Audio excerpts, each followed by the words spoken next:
Contraponto. O direito ao seu alcance. Com o advogado e professor universitário Argemiro Nascimento. Contraponto. Bom dia, amigos. Bom dia mais uma vez aqui. O que me traz é um comentário, sobre um autor. A servidão voluntária nos dias de hoje. Existe um livrinho de poucas páginas, mas de uma grandeza nas suas ideias e propostas. Infelizmente é pouco lido. Falo do Discurso da Servidão Voluntária, de Etienne de la Boétie, francês e amigo de outro gigante francês, Montaigne. Escrito quando ele tinha apenas 18 anos de idade, lá pelos anos de 1576. A obra descreve que somos tiranos de nós mesmos, pois, segundo ele, é o próprio povo que se escraviza e se suicida, uma vez que pode fazer a escolha de ser submisso ou ser livre. Segundo ele, o povo abre mão da liberdade e submete à tirania dos governantes, por fraqueza moral, hábitos e ignorância. E o tirano se mantém porque os próprios súditos se mantêm servis. Esse tipo de submissão gera favorecimentos e obediência entre os homens em geral, dando assim a possibilidade de o tirano controlá-los. E esta servidão se dá de forma voluntária. Quando analisamos esses escritos, lá do século XVI, e trazemos para a nossa realidade social e política, verificamos que a percepção política de Le Boétie está atualíssima. O que se vê nos diversos extratores da sociedade brasileira é o apoio incondicional às bravatas, à grossura, à falta de compostura e a incomensurável incapacidade de administrar do presidente Bolsonaro. Por certo, falo daqueles 30% que independem destas ditas qualidades apontadas. Defendem com unhas, dentes e pouca massa encefálica o governo federal instalado no Planalto. Não enxergo, por exemplo, o negacionismo descarado dos perigos que a pandemia do Covid-19 causou ao mundo e que atingiu em cheio o Brasil. Propalou, à torta e à direito, o uso de medicamento que toda a comunidade científica sabe que não produz nenhum efeito contra o vírus.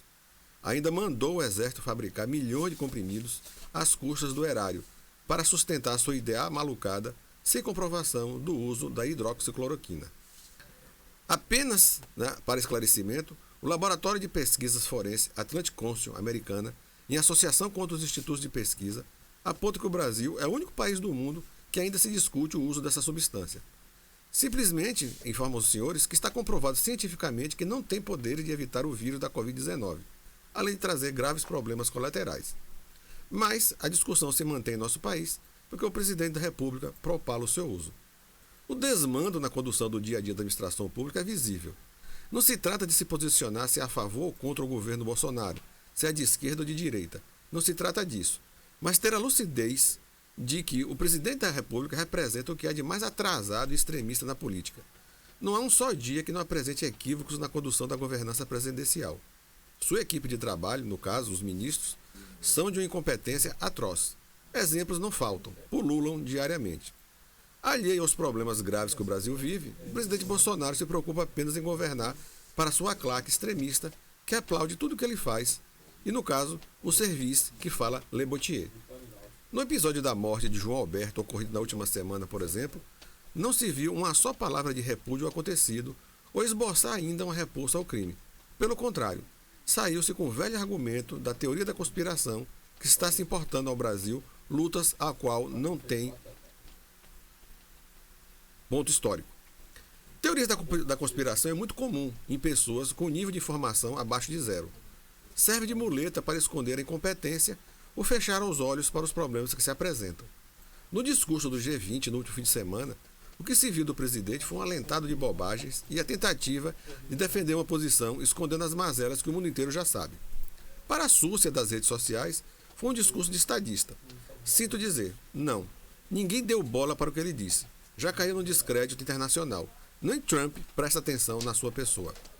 No caso do assassinato de João Alberto, apelou para a discurseira de que no Brasil existe a democracia racial e que, repito, forças estrangeiras estariam incentivando o conflito racial no Brasil. É uma bobagem retórica tão absurda que nem merece comentário. Mas esse discurso, como já disse por diversas vezes, é um método. A desconstrução dos valores para impor uma visão distorcida de tudo aquilo que se vai de encontro às ideologias de sua corrente política. Diz sempre, é ação de comunistas de amplitude global. Só idiotas acreditam nisto. Os que aplaudem o governo federal são a representação fiel daquilo que foi dito há mais de 500 anos por um jovem de 18 anos. Para preservar a tirania, que nos dias de hoje a palavra pode ser substituída por governante, domina distribuindo pequenos agrados. No caso, a defesa de uma ideologia extremista e fundamentalista, e dá visibilidade a esta corrente de pensamento. Estes, por sua vez, gratos, aceitam a submissão, no caso do Brasil, aplaudindo as inventivas do presidente da República como se fosse um mantra. Se os amigos observarem, verão que toda vez que tem a oportunidade de falar em público, o presidente Bolsonaro fala em liberdade, patriotismo e nacionalismo. Esse tripé de palavras são ditas justamente para endossar a visão política extremista que carrega. Pois a manutenção de sua governança é necessário que enfrente esses inimigos, no caso, imaginários. E a subversão desses valores, geralmente vinda de agentes estrangeiros, como diz ele, se constitui o seu sustentáculo de permanência no poder. Seus admiradores o veem como protetor que garante a preservação de sua ideologia. Hoje, caros amigos, é apenas uma análise, não é ser contra ou a favor. No dia que ele tiver coisas boas, serei o primeiro a dizer aqui, sem sombra de dúvida, mas até agora não vi nada. É o que eu tenho a dizer. Um bom dia a todos e até a próxima segunda-feira. Valeu, Agemiro Nascimento!